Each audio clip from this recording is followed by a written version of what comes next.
Okay, welcome. So today is, at least for a while, it will be our last Relax into Health, Wealth, and Happiness meeting for Mondays. We'll continue on Fridays, but my announcement, in case you didn't get the email, if you're not on my list, my announcement from last week is still true, but slightly modified.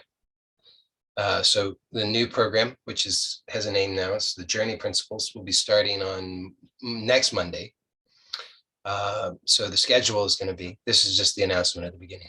Schedule is going to be Mondays for the next 12 weeks will be the Journey Principles, which is a 12-week program. If you have not received an invitation to apply, you can let me know, and you can send me an email and I can forward that to you. Then Tuesdays will continue. It's the Move into Stillness meetings. Wednesdays is another private course that will continue, and Fridays will continue as they have been, with the exception or the modification that for the next 12 weeks, they're going to be 1 hour instead of 2. So with all those announcements out of the way, welcome. And so let's start by getting clear on what we're about here. What is this meeting? What is the purpose of the meeting? Who's it for? What are the benefits? What can you expect? How can you get those benefits? So it's a lot of information, but let's see if we can get through it. So this meeting, Relax into Health, Wealth, and Happiness, is, as the name implies, it is about learning, discovering how to be ourselves. So the question then is, who am I? And of course, this is that question that many of us have heard. Maybe we've heard that that's a useful question to ask ourselves, or it's a wise question, or we've heard that somewhere along the line, but we're not really sure what to do with it. So that's normal, because this world teaches us that we are a person, that we are a personality, that we're a body, and that we're separate. And of course, we have all of those things. Those are all parts of our experience, but we are not defined by those things. We're not limited by them, but that's what the world has taught us. So we're very heavily conditioned to accept that blindly. And it's very important to understand that that is an unconscious occurrence. So you're not aware consciously that you're doing it, because if you were conscious that you were doing it, you wouldn't do it, because it's painful. So it's an unconscious occurrence. So we want to discover, who am I? And then there's a second part to this, which is that we also want to know how can I successfully express this unique individuation? So who am I? Who am I? As you may or may not know, we could say in the supreme sense of who I am and who you are, who anyone is, the supreme reality is formless awareness. So formless awareness is not at all concerned with any expression. Expression does not in any way touch or alter formless awareness. How could it? Because there has to be a form for there to be some sort of interaction. There has to be a second for there to be an interaction. But formless awareness is a singularity. It is a united whole. It is the totality, and it is formless, hence the name, formless awareness, which we can't understand with our minds, because our minds are dualistic in their nature. But we can understand it in a very direct way. And so we explore that in these meetings. But that's the starting point, is to discover that who I am is formless awareness. However, as I often point out, simply to know yourself as formless awareness, it turns out actually for you and me, and this is kind of a bold statement, but you can look and see. I never ask that you just blindly believe me. In fact, I ask that you don't blindly believe me. I ask simply that you look for yourself. So I point these things out, and then I ask you to look for yourself. The reason being that if you just take on the information, it doesn't do you any good.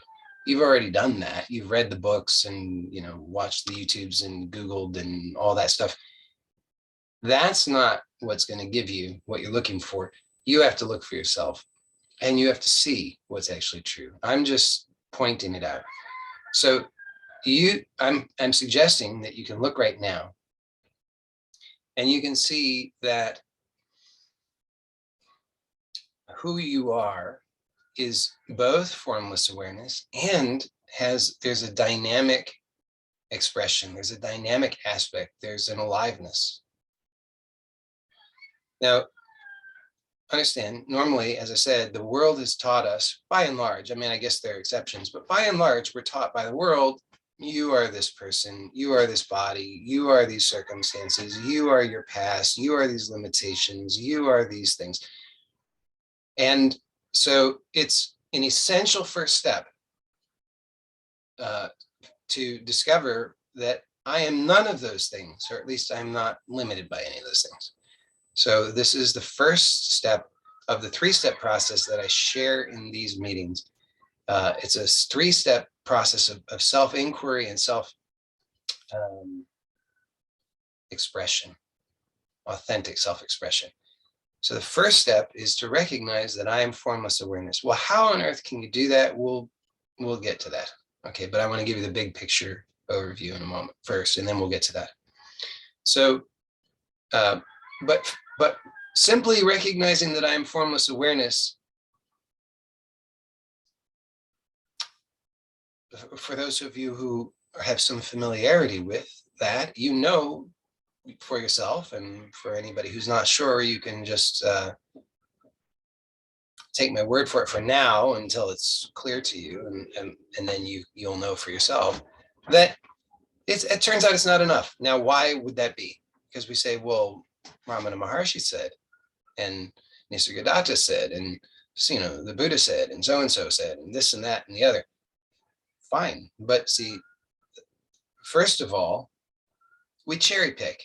First of all, you weren't there. You don't know, right? You weren't there. All we know is what somebody else told us, or what we read in a book, or what we imagine is so. We have a story. We have a whole thing that we've imagined, and notice there's a bias. That bias supports what we already believe, supports our existing conditioning, helps us to keep everything the same rather than introducing change. But even if in some ways there's some kernel of truth to that notion that Ramana or Nisargadatta or whoever, fill in the blank, said something, offered some pointer that suggests that formless awareness is where it's at. You just don't believe anything else, don't accept anything else, deny it all, deny the world, reject the world, rest is awareness, awareness of awareness, awareness of awareness, awareness of awareness.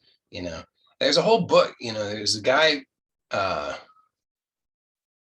can't remember his name. I read it years ago, but he's a very strong advocate of just resting as awareness of awareness.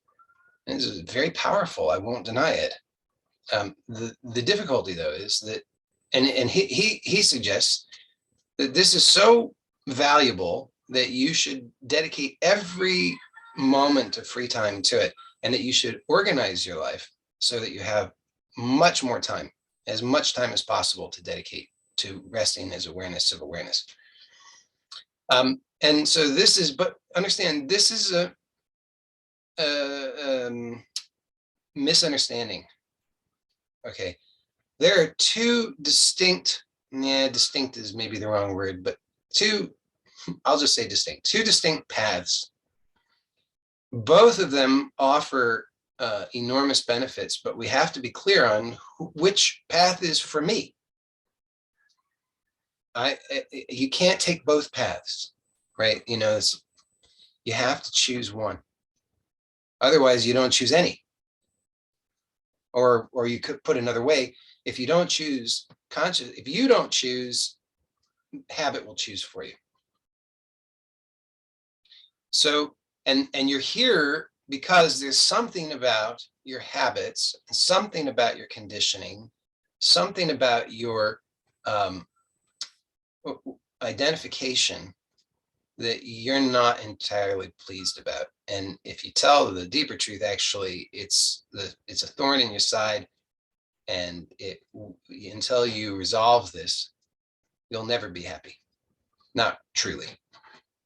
I'm not saying that you won't have moments, of course, but those come and go. And you're not looking for that because because those things come and go. And in fact, the real truth is they never even come. They never even arrive. They're just a tease. We think, oh, this is it, this is it, this is it, and then it goes away. So we want actually to know the truth of who we are. We want to know why we're here. We want to know our purpose. We want to know how to fulfill that purpose.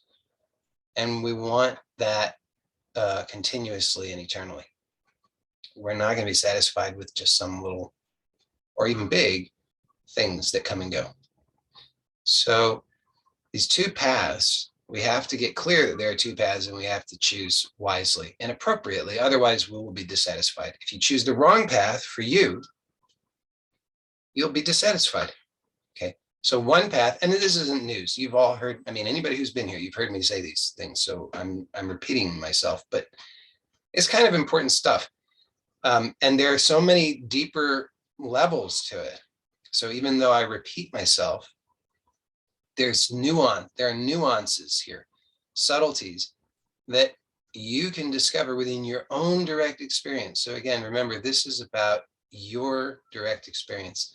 You have to participate by looking how in the way that I'm pointing. Okay, so there are many things that have to go on here for this to be a successful meeting, right? I have to communicate effectively.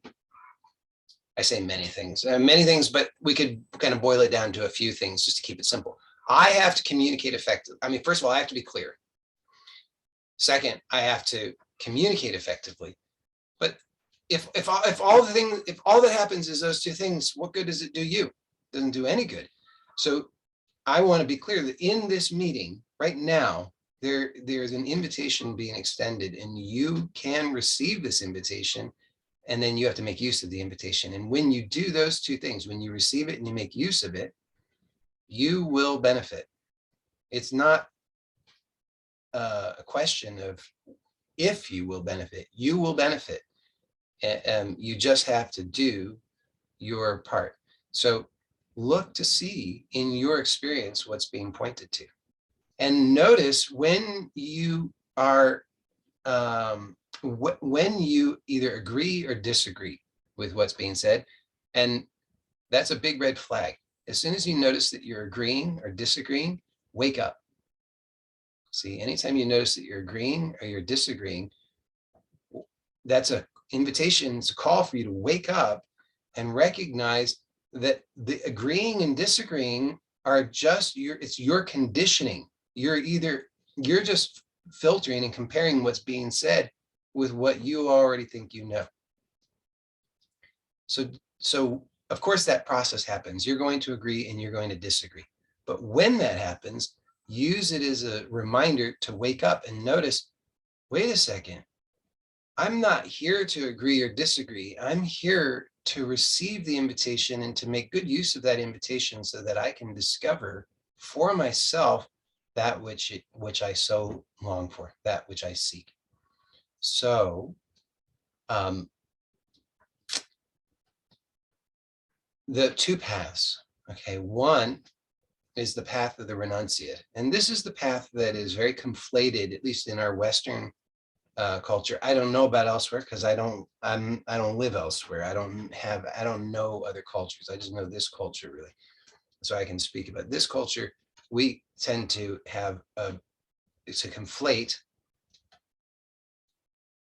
spirituality or transcendence or peace or supreme happiness with the renunciate path, because those are the images that we have.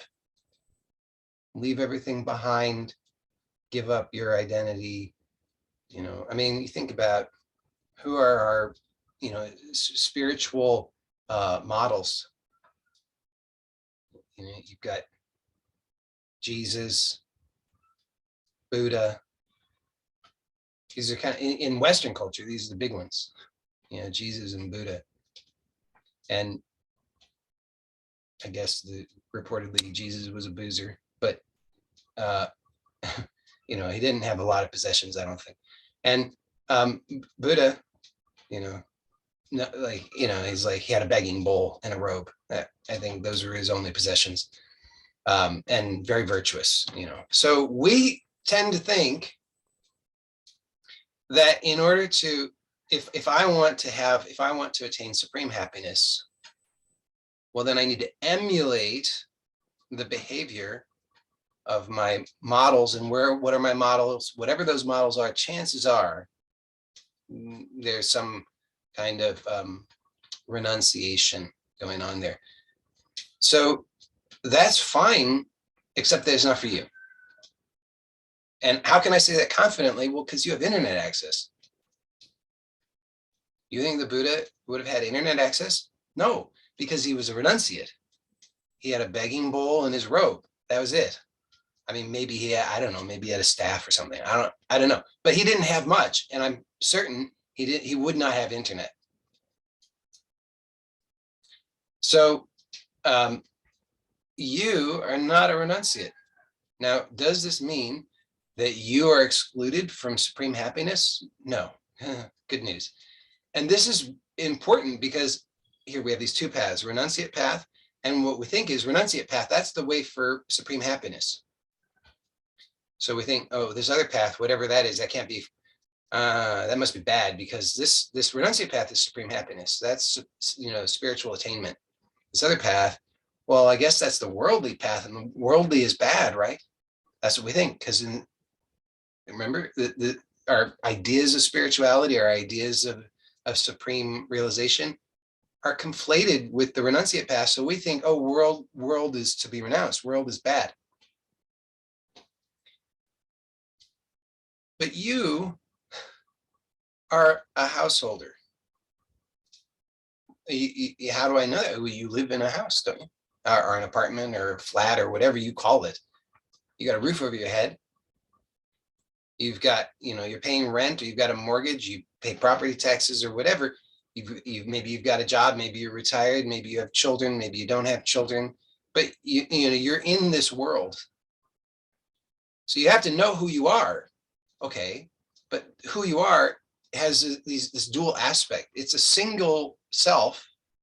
It's a non-dual self, but like a single coin. I don't have it. I'm looking. See, oh, I've got a. It's not a coin, but it's a wooden button. Same principle. So single thing, two sides. You can't separate the sides. You can't have a one-sided coin. So single self.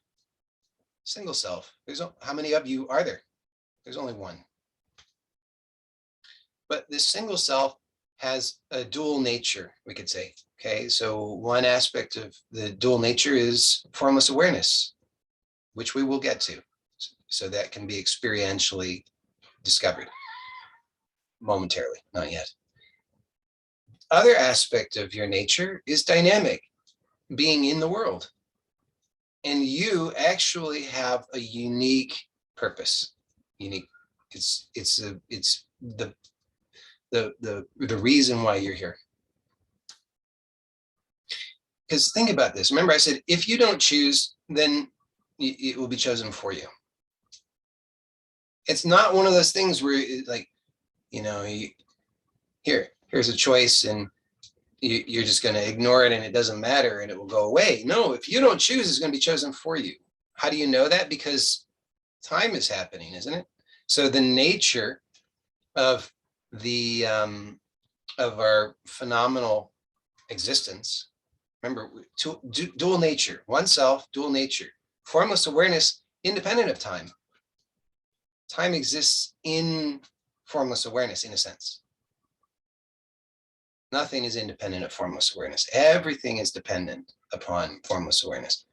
So formless awareness, we could say, is supreme, but if we just stop there, then you and I will not be satisfied, because we won't be fulfilling the purpose of our life. We actually chose this life. So notice, though, that we are often,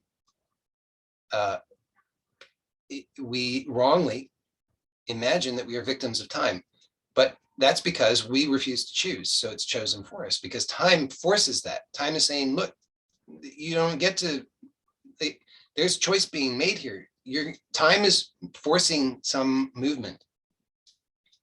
You don't get to abstain from that. That's happening. If you don't choose what is happening, if you don't choose the direction, if you don't choose your life, if you're not choosing intelligently and consciously, choice is still happening. It's just not happening. You're not choosing. It's being chosen for you. And you're not happy with most of those things. Some of those things. I don't know how many. Some of them. So, however, notice what happens. Okay, so if you think there are several obstacles. One is this thing about conflating spirituality or self-realization, or however you understand it, self-actualization, conflating that with the renunciate path. That's one obstacle, which I aim to clear up, right? I want to give you the good information so that you can see that that's not true, that you don't need to continue to make that mistake. So you have complete permission to be in this world. In fact, it's essential. You cannot fulfill the purpose of your life if you're not present here. Okay, so you have not only complete permission, but you actually have an obligation, a responsibility. To who? To yourself. Because you said, I want this. I know I'm kind of going on tangents, but just imagine this for a moment, that you want something in your mundane life. Like you have some goal, you want to change something, like you want to change, you want to have a better eating habits. Okay, but you have existing eating habits that you're not so pleased with. Well, those existing eating habits, they're habits. So that's already there, running in the unconscious. Changing that, there's going to be resistance to any change. So the first day, second day, the third day, for some amount of time, when you want to make those changes, you think it's going to be easy peasy? No, there's going to be resistance. You have to meet the resistance intelligently. You have to continue to be clear about what you're choosing. And then you take action in alignment with that. So we want to have, first step is to recognize I am formless awareness. But the second step is that we're not going to stop there. Because if we stop there, then look at this whole life, this whole individuation, this whole person, this whole world that we're throwing away, we're devaluing. Not only that, we're actually denigrating it. We're saying it's bad.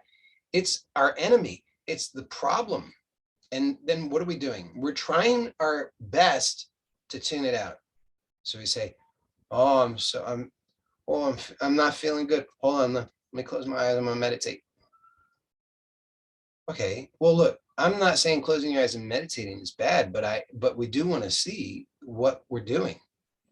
We're trying to shut this world out. And look at what the result of that is in your actual life, is that you don't actually show up consciously to the myriad choices every day. And those choices, they determine 100% how this life takes shape. So you have a purpose. You've forgotten that purpose to some degree, All of us have some degree of forgetfulness about our purpose. The purpose is fundamentally to be yourself. So, we don't know who we are. We have to get back to basics and know fundamentally I am formless awareness, but then we have to also know that I have a individuated purpose. I'm here to be this one that I know is good, to live these choices, to live these desires, to express this, to navigate this, to have mastery here. And that trying to shut that out or ignore that or whatever, all the various strategies that we have, doesn't work. In fact, that is your biggest frustration, your biggest difficulty in life. Because we think a lot of the time we've been led to believe, we've been told even sometimes explicitly, if you can just know that you're formless awareness, all will be fine. But many of you have recognized that you're formless awareness, and then you say, well, wait a second, hold on, I don't know if I'm so fine. Then you say, well, hold on, formless awareness. Oh, I'm fine, it's formless awareness. But the second I try to live this life, I'm like, I'm not so fine. So now you've got a big duality. You thought you were getting into non-duality, but now you got a big duality. It's like, I'm formless awareness. That's non-dual, right? But then who is this character? And why is this bothering me so much? And why can't I seem to get this right? And when will this stop? And when will this go away? So we become like those, those three monkeys, because we're just trying to wait it out. Maybe it will just go away like a bad dream. Well, that's a pretty big gamble. And I don't think it's a wise one, especially since I know for a fact that you can have double fulfillment. Okay, so to know that I am formless awareness is one fulfillment. Let's say 100%. Another 100% is to know that I choose. This is my life, my artistry. I choose this. So both are possible, and for you, both are necessary. Maybe there's some other people who, for whatever reason that we don't even need to actually speculate about, for them, the renunciate path is the truth. Like I said, we don't even need to speculate about why, but maybe for some people that is the truth. But for you, it's not. For you, you need also self-expression, because you're still here. This life still keeps on happening. So this first challenge of knowing who I am is formless awareness, it turns out that's easy. Like I say, I keep promising we're going to get to it. We will. But if you don't already know, then you'll discover, I think, in this meeting, that it's easy. It's not hard. Why? Because it's already you. And it's not, and it doesn't change. It's changeless. It's independent of time. It's complete. It's whole. There's nothing needed. No, formless, boundless, limitless, complete, whole, perfect, pristine, spacious, so many ways that we can point to it, but doesn't need anything. But something needs something. It's that thing that keeps bothering you. And that's the thing that is, maybe for many of us, it's harder because we don't know how to deal with that. We think that's overwhelming. This person, this life, it's too hard. I'll never get it right. Nobody gets it right. Nobody's fulfilled. This is what we believe. That's what we're taught. We're taught nobody's completely fulfilled. Nobody's really happy.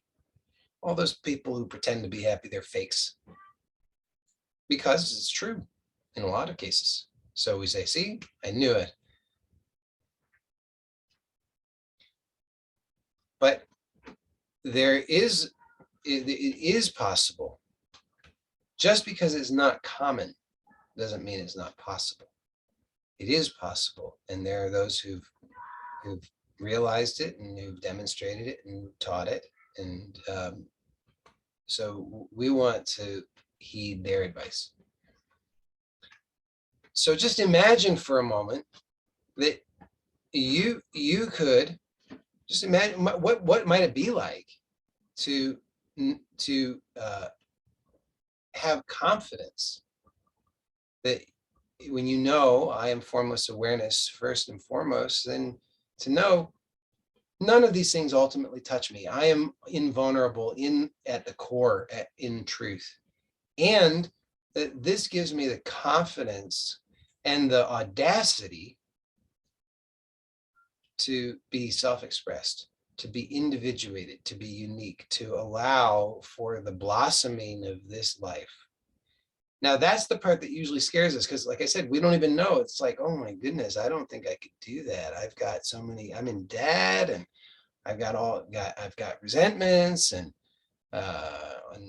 you know, plus I had all those accidents that happened to me in the past that have, you know, caused me all kinds of problems that I'll never recover from. And plus it's a scary world, and, you know, whatever, all the reasons, all the excuses that we have.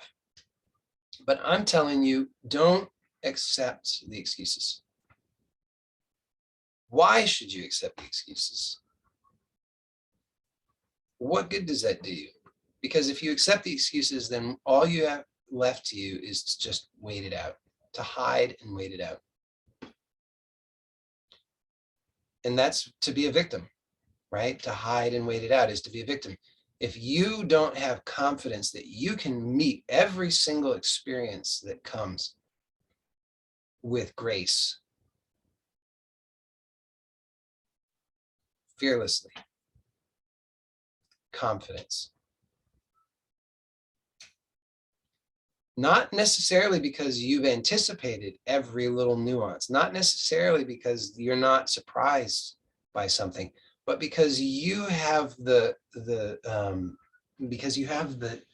knowledge and the experience that allows you to handle anything that happens with grace, as I say. You know, can you imagine that? Wouldn't that be nice? Because if you can't do that, well, you're just gonna you're resigning yourself to a life of victimization. I hope that's clear. If not, during the Q&A, you can please ask to clear it up, because it's an important point. That's why I say, don't wait. Don't put things off. You know, you need, because putting something off is just not making a choice.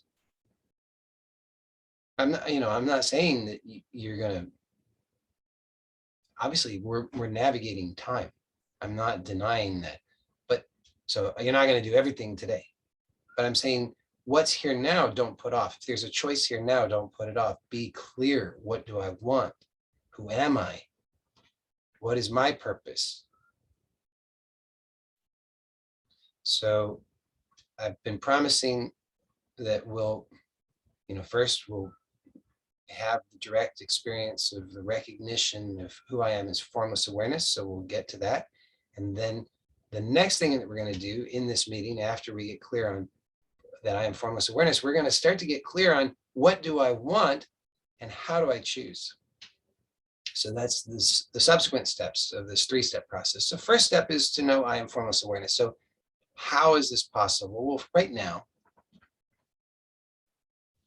simply notice that every experience, every aspect of experience, everything that is occurring, everything that exists, as far as you know,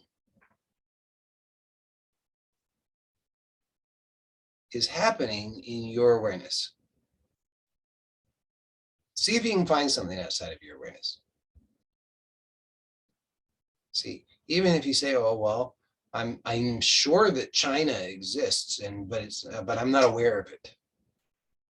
But you're aware of the thought that China exists. See, it's all that exists, all that is is what you are aware of. There's nothing outside of that. This is very simple. It's not hard at all. But we've been taught a complicated way. And we're so accustomed to that complicated way that we scratch our heads for a little bit with this. But just notice, there is nothing that happens that's outside of your awareness, as far as you're concerned, as far as you know. So just observe that for a moment. Just notice that that seeing is happening in awareness. You're aware of seeing. Hearing is happening in awareness. You're aware of hearing. Thinking is happening in awareness. You're aware of thinking. Same is true of feeling, sensation, memory, reactivity, reactions, etc. Everything. Just check that out and notice that it's so.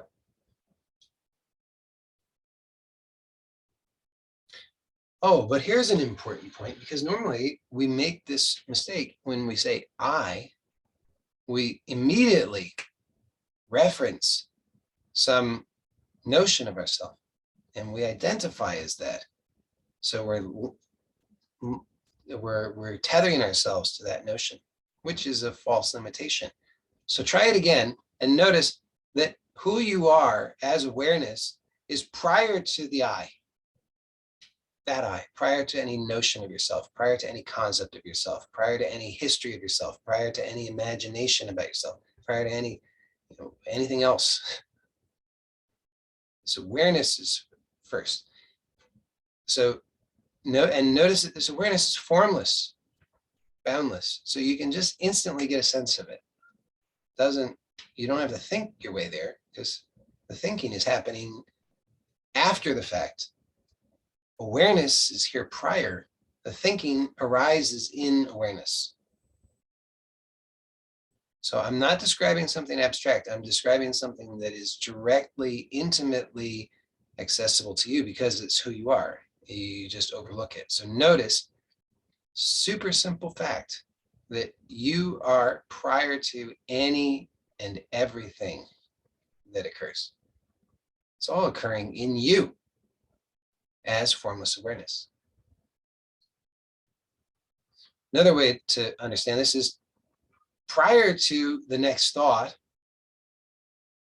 notice that there is we could say you are, but that the you who is not a separate entity that exists. It is simply existence.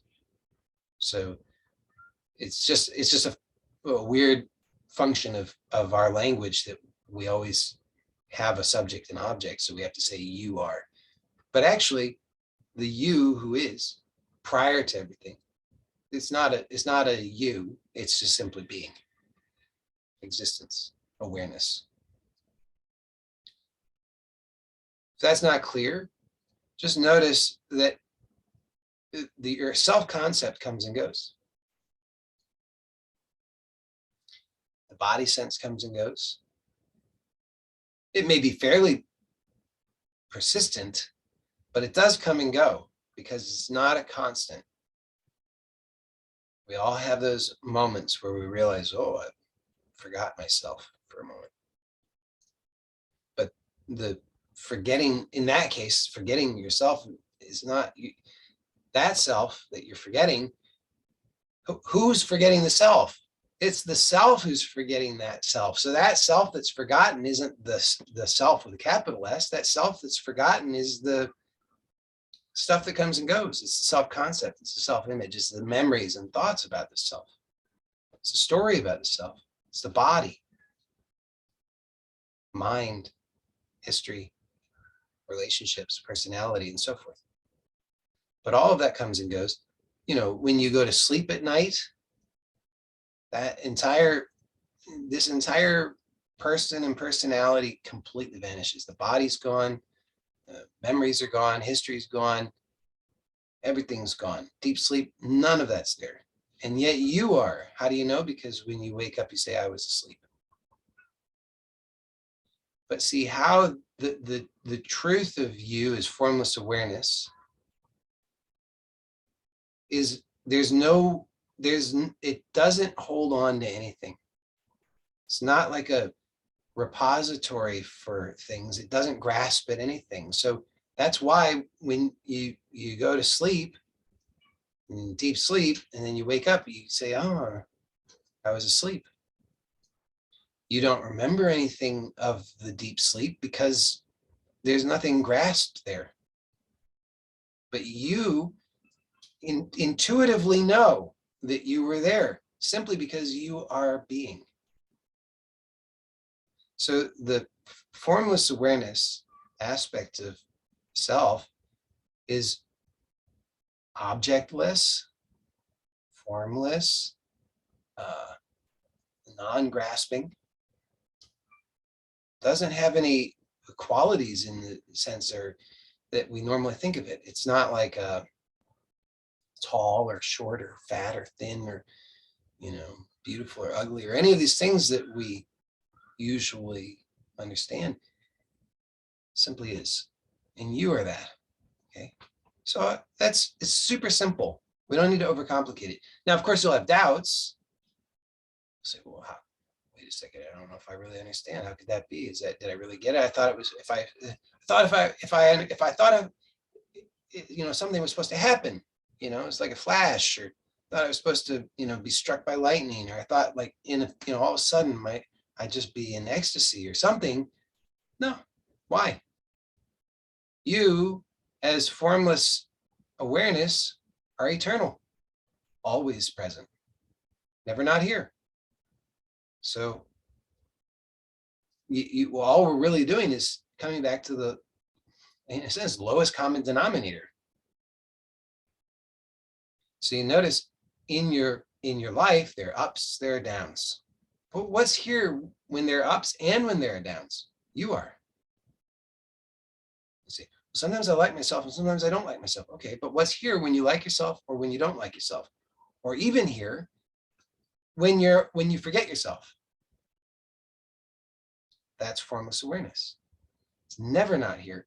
You can't do anything to get it. You can't do anything to get rid of it. It's who you are at the most fundamental level.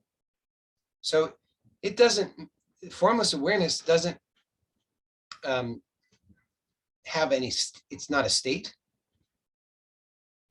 So we play a lot of unnecessary games because we say, oh, well, I guess I must not be noticing formless awareness because I don't feel so great.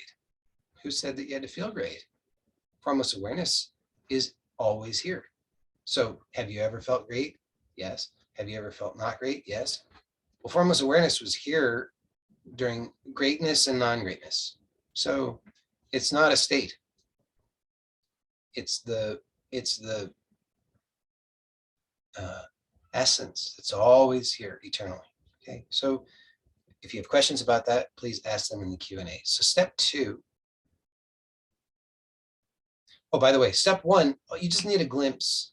You don't need to have some sort of, fantastic experience because it's not necessarily about achieving a particular state. No, state may come out of it, but that's secondary. So don't get hung up on thinking, oh, I have to have a particular experience. Let go of all the experience. If you like the experience, let go of that. If you don't like the experience, let go of that. Don't grasp at anything. Remember, formless awareness is non-grasping. So be non-grasping, be yourself as non-grasping formless awareness. Simply let go of everything that can be let go of for an instant. We're not trying to sustain that forever. Because here in this path, we want actually to kind of, we could say there are various parts and pieces to the process, and we want to nudge all of them along a little bit all together so that it all is very sustainable and we start to have a kind of blossoming of experience rather than trying to look for some, flash bang kind of fireworks experience that's totally unsustainable. We have no idea how it happened. I mean, if you want that kind of experience, go to an ayahuasca retreat or go to a, all-night kirtan or go to, do whatever. I mean, do hot yoga or whatever. I mean, you do these things that people do some kind of crazy breath work. You can have those experiences. You can't integrate them. They don't actually help you. They don't give you anything of, I mean, they might have some benefit in the right context, but in general, people are using them incorrectly. They're looking for some experience, thinking that that experience is somehow going to help them, whereas in fact, all it does is maintain the status quo. It just keeps them stuck in the same place, because you've got these various parts that need to be moved along together, but all you do is you just take one of them and you just go throw it out there into the ether, and you go, wow, it's fantastic, and then you're like, okay, it comes back, and here you are. So this 3-step process, just a little bit, just like that, just one instant, let go, and just notice I am. Not the thought I am, but prior to the thought I am, I am. See, that's all. You just notice that I am, even prior to the thought I am.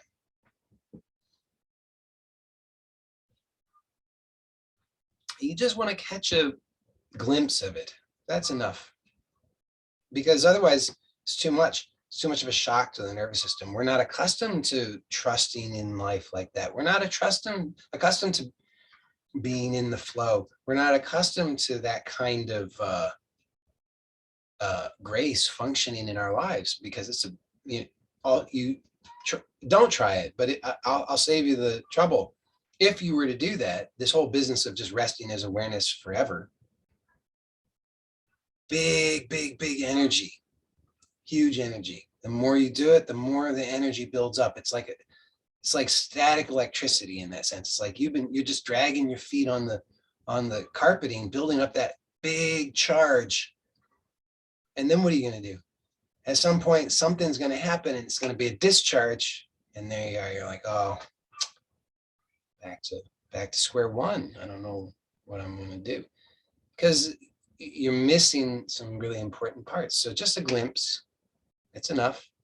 Step 2, notice that from here, just allow, from this glimpse, from this one instant of letting go, from this one instant of non-grasping, just notice there's a lightness. Can you notice that lightness? Just a little bit. It doesn't have to be big and grandiose, but just a little bit. You notice this lightness, and then, which I've been referring to as the lightness of being. And you notice that this lightness, actually, it's like, you like it, it feels good. And that it has, see, you have a preference. You like this good feeling, the lightness of being, better than you like the usual habits. But you don't know how to do this, because you only know how to do the usual habits. Why? Because they're your habits. You've practiced them. They're unconscious. That's what a habit is, something that's unconscious. So we want to make those, we want to get clear on, what do I want? Well, you want the lightness of being, don't you? Can you get it? Can you get a taste of that just for a moment? Just a sense of, oh, life could be a little easier. Life could be a little lighter. Oh, I could actually feel positive, genuinely, not forced, not a forced smile, just a lightness of being, just a little bit, relative to my normal state, just a little bit. Notice that this lightness of being, it's a choice. Pure formless awareness doesn't care. Why on earth? It doesn't care. Can't care. It's impossible. But this individuated self cares entirely, because it is the lightness of being. Now, if you're not acknowledging the lightness of being, that means you're doing something else that's not the lightness of being. You're taking on the burden. You're making it heavy. You're unconscious of how you're doing it, but you are doing it, and it feels bad. Feeling bad is just feedback that you're off course. We think that feeling bad means something else, but understand, it's that simple. Feeling bad is just feedback. Well, you could get that feedback in 2 cases, which we'll go into the second case, hopefully, if we have time. But most of the time when we're feeling bad, it's because it's feedback, just letting you know, wait a second, wake up. It's kind of just that. It's like, wake up, live from choice. That's what it's saying. Saying, you sure about this? You don't want to do this. You don't like this. That's not who you are.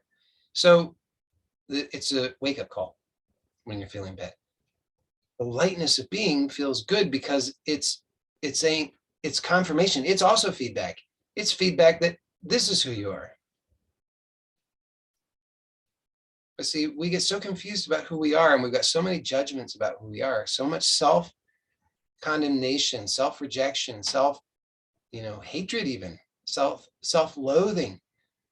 We've got all these secret things that we think are so shameful and so bad and so awful and so unacceptable. And so, we're working hard unconsciously all the time to keep ourselves in line. But that line that we're trying to keep ourselves in line on, that's not us. It's not us. That's why it feels bad. So step one, you notice I am formless awareness, just for a moment, just a glimpse. And then step two is you start to notice that flowing out of that, if you just allow it just for a moment, you can open to the lightness of being. This is just showing you there's another way. Now, you don't have confidence in this way. That's normal. Why would you have confidence in this way? You haven't practiced it. What you have confidence in is what you don't like. All the habits you don't like, all the things that run counter to the lightness of being, all the things that you have all the reasons and excuses for why that's just how it has to be. Well, life is just hard and nobody's really all that happy anyway, and this is the best I can hope for. And well, I can't really, it's just, it has to be this way because of all those things that happened in the past. On and on and on. We make all these excuses, but what we're really doing is arguing for why we should just continue with our habits. That's all. They're just habits. You cannot actually be a slave to your habits, but you can pretend that you are. And that's what most of us are doing, is pretending that we're slaves to our habits. So here in this step two, we just want to notice that there is this possibility of this lightness of being, and that it's a choice. Do you notice? See if you can choose it a couple of times. Just like, it will slip away. I get it. But just see if you can choose it. Can you just choose the lightness of being? Can you just choose that? And if you can't, if you don't know how to do that, it wouldn't be true that you can't, but if you don't know how to, then bring it up in the Q&A and we'll get clear on it. Because it is possible. It's your birthright. It's who you are. It's your responsibility. It's your obligation to choose the lightness of being, because that's you. It's up to you to choose you. Nobody else is going to do that for you. Nobody else even knows what that is. So it's only you that can choose you.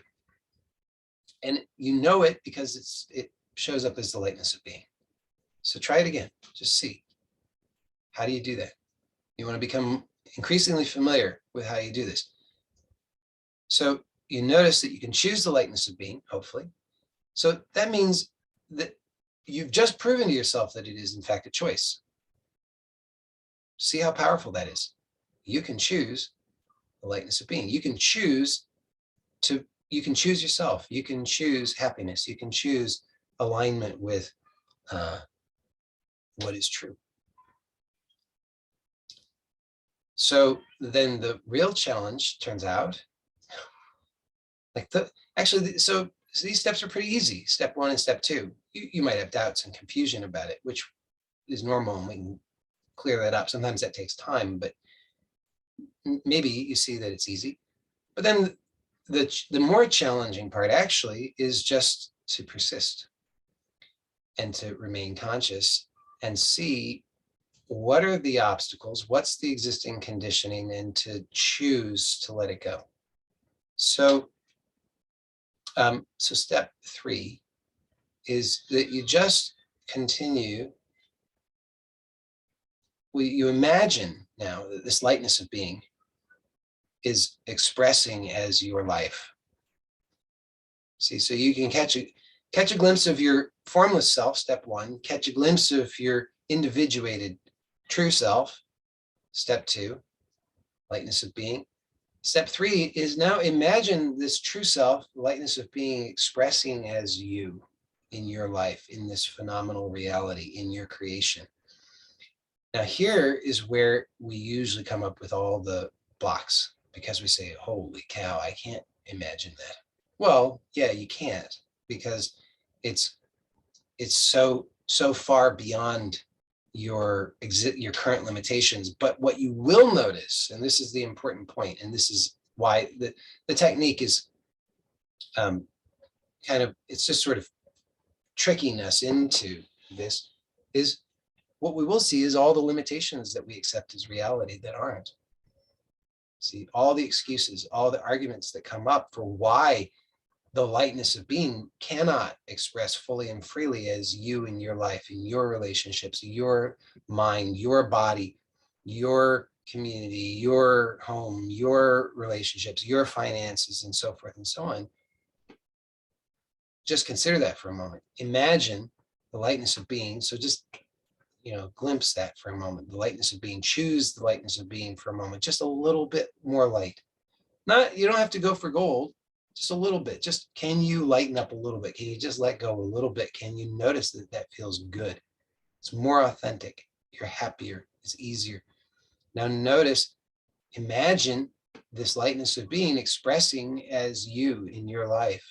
So this ease that you discover, this lightness that you discover that you can choose, may not be the supreme lightness, but relatively more light than usual. You can choose this, right?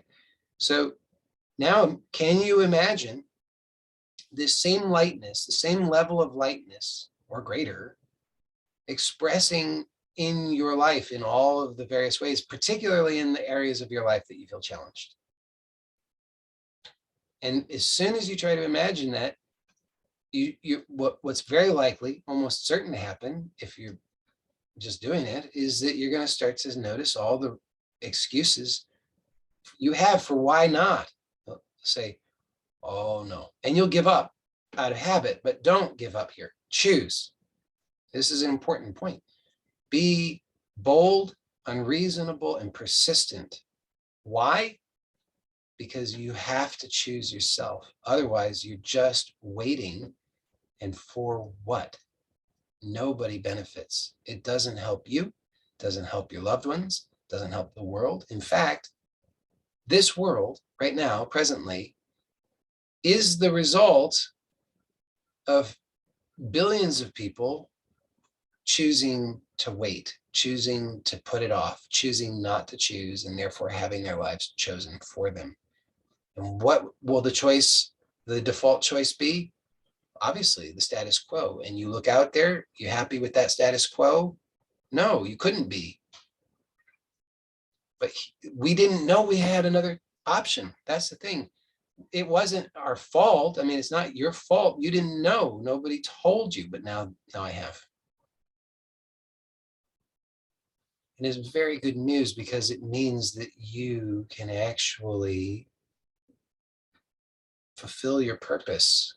You don't need to put it off. You don't need to wait. And see that this doesn't, I don't care how old you are or how young you are.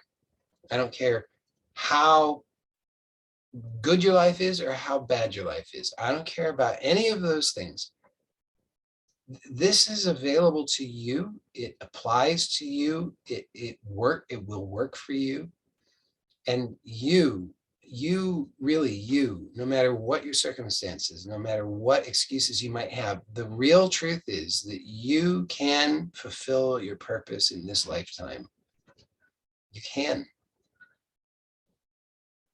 Don't accept excuses. You can be fully self-expressed. And that doesn't mean, see even when I use that phrase, fully self-expressed, just notice what ideas come to mind, right? There's some conditioning there about what that means.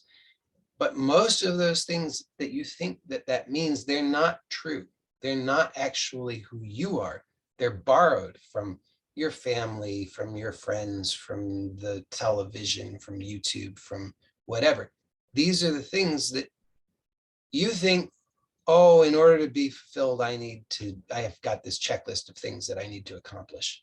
I've got, everybody must approve of me. Everybody must love me. I must have the, you know, perfect body. I must have the, be perfectly articulate. I must accomplish all of these great things. I've got to have, produce all of these things, write books and produce musical albums and whatever else you think you've got to do. And I'm saying that use this process, this 3-step inquiry, and discover true freedom, not only as formless awareness, but also as self-expressed, because you can actually experience that freedom, and you can experience that freedom much with far fewer conditions than you think. In fact, with no conditions. But in order to discover that, you have to be willing to discover all of the false conditions that you have up to now accepted as reality. And they're unconscious, so you don't know about them.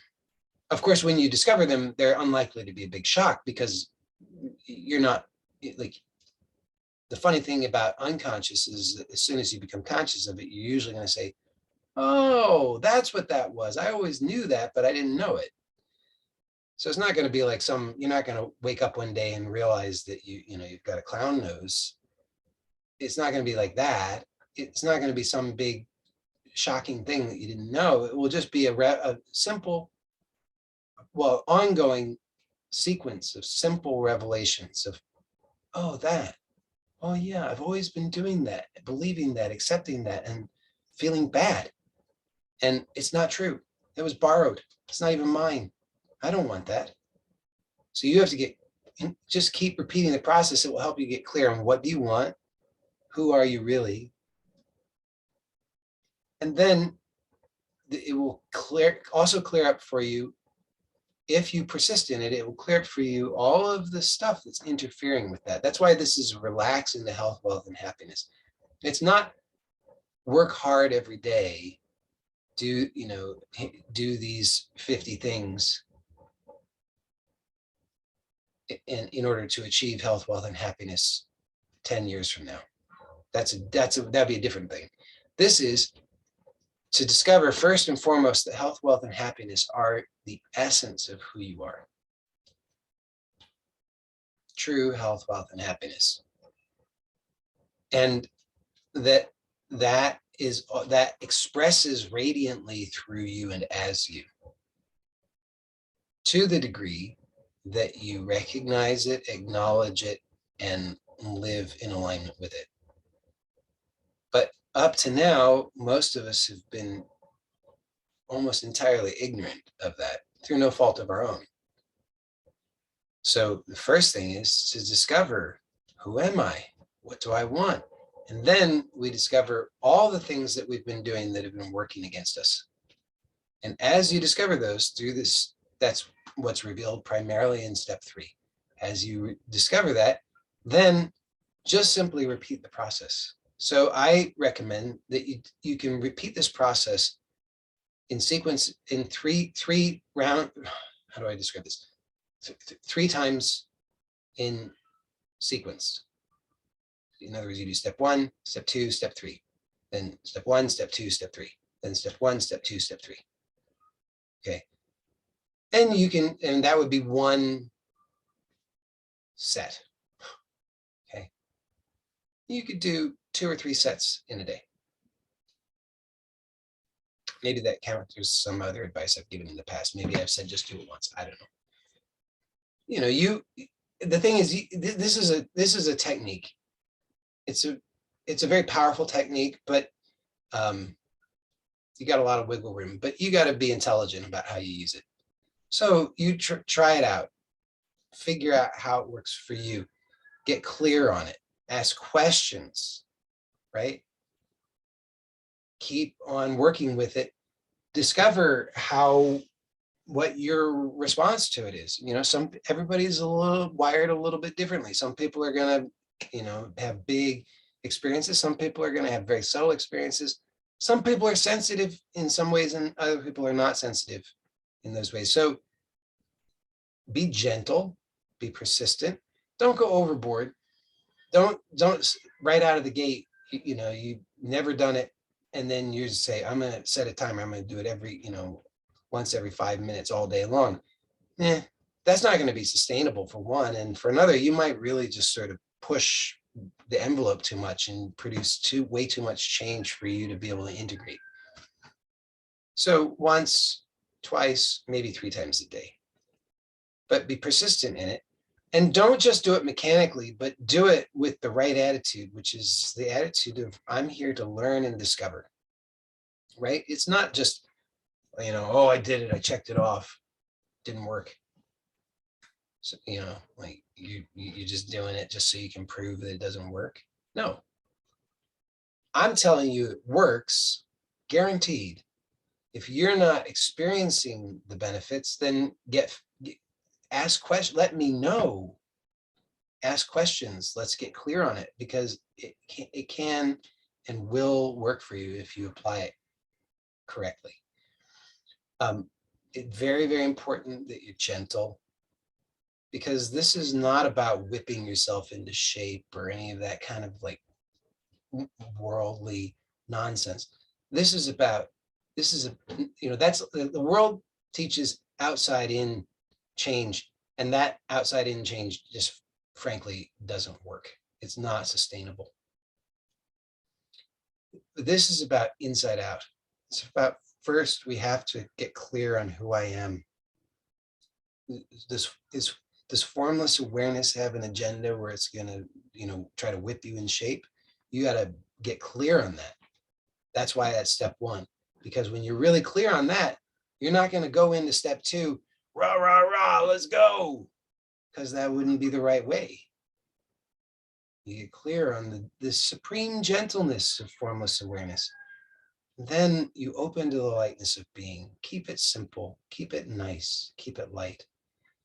Keep it also brief.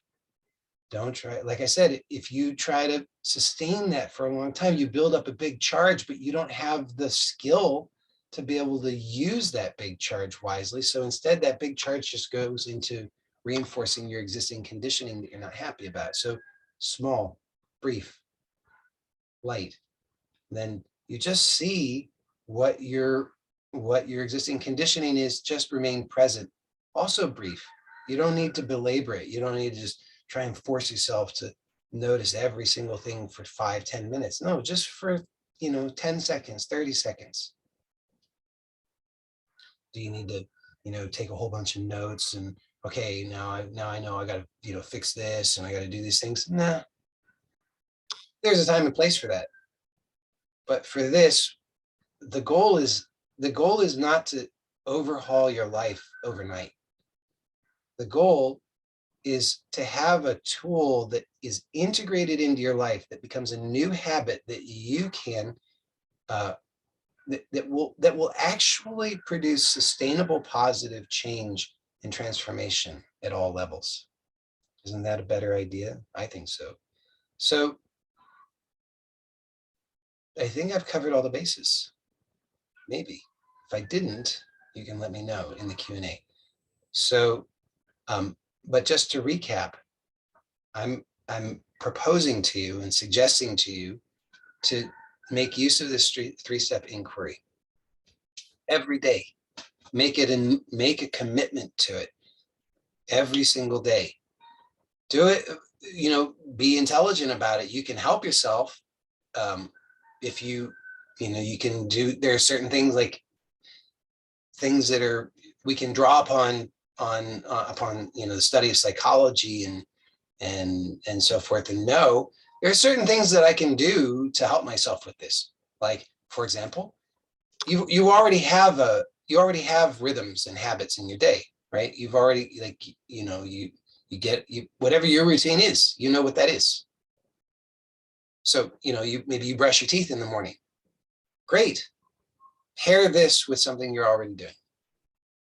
That will dramatically increase the likelihood of long-term success. Right? If you brush your teeth twice a day, easy peasy. Just start to pair 3-step inquiry with brushing your teeth. You brush your teeth. When you're done brushing your teeth, you pause. Takes a minute, 3 rounds. Right? That's it. You don't need to make a bigger deal out of it. What you will see is if you just do it 1 day, 2 days, a week, and you say, it didn't work. Well, of course it didn't work because you went about it completely wrong. It will absolutely, unquestionably work for you when it becomes part of who you are. When it becomes, you see, you choosing you has to be part of who you are. Right now, you choosing you is not part of who you are. So you have to make you choosing you part of who you are. And as soon as you are successful in that, boy, it has to work. Like it already has worked at that point. You will see it's like small miracles. And then those small, and they'll be like, at first, maybe they'll be so small, you'll be like, I don't know. That could just be chance. I don't know. But then you'll see another small miracle, and then another small miracle, and then another one, and another one. And you're going to have to admit, all right, something to it. I actually am clearer on who I am, clearer on what I want, clearer on how to become conscious of my unconscious habits that are working against what I want. And they just start to fall away because of this new habit. Once the new habit is established, how long are you going to do it? Forever. For the rest of your life. Because it's like the same as you're going to brush your teeth for the rest of your life. The same as you're going to wake up every day for the rest of your life. The same as because it's good. Because it's part of who you are now. Get clear on that for yourself. That this is part of who I am. I am someone who knows that I can that I can live on purpose, that I can live from choice. I am somebody who knows that. I'm somebody who chooses that. I'm somebody who doesn't make excuses. And I have the tools, or at least a tool, that it powerfully supports me in that. And I just have to choose to use that, make it part of your routine. You will see benefits. And that's all maybe I'm forgetting something, but I think that's it. So I'll leave it at that for now for the formal portion. I'll end this recording, and then for those who are here live, we'll stay on for the Q&A.